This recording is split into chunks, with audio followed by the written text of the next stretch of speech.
this little part right here has given me lots of pain and agony over the years. This is a 81 to 85 Mercedes turbo diesel transmission, and this is the Bowden cable where it fits down into the transmission case. Any of you out there try to get this out? Of course, if you've seen one of my other videos, you know I already have a secret to get this out. But enter a special tool. Yes, that has to be one of my all-time weirdest special tools. That and alongside the snake wrench. The trick is to get a hold of this and tap it up. If you pry it here, you're going to break it. If you try to pull on it, you're going to break it. So I created this with the right bend to go right in here like this and then adjust this. So you just get the right amount of tightness. Okay, come on.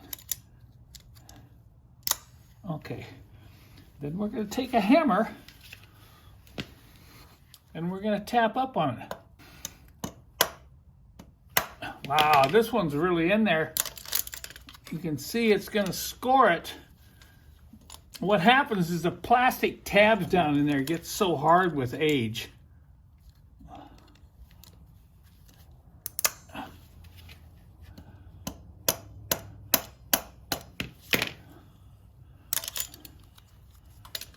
All right, I had to punt there a little bit and come back with some hard plastic tape. The tape hopefully will give a better grip on that plastic. And at the same time, I'm going to take some synthetic lube spray and I'm going to try to keep it off the shaft, but I want it to wick down in there. Maybe that will help.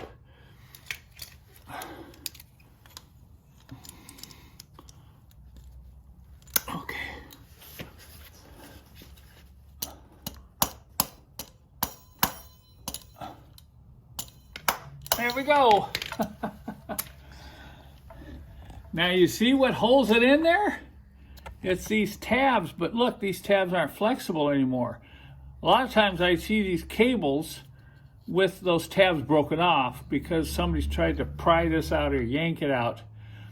The reason you need to remove the Bowden cable, this is a very common transmission fluid leak right here, this O-ring. We do carry these O-rings on my website.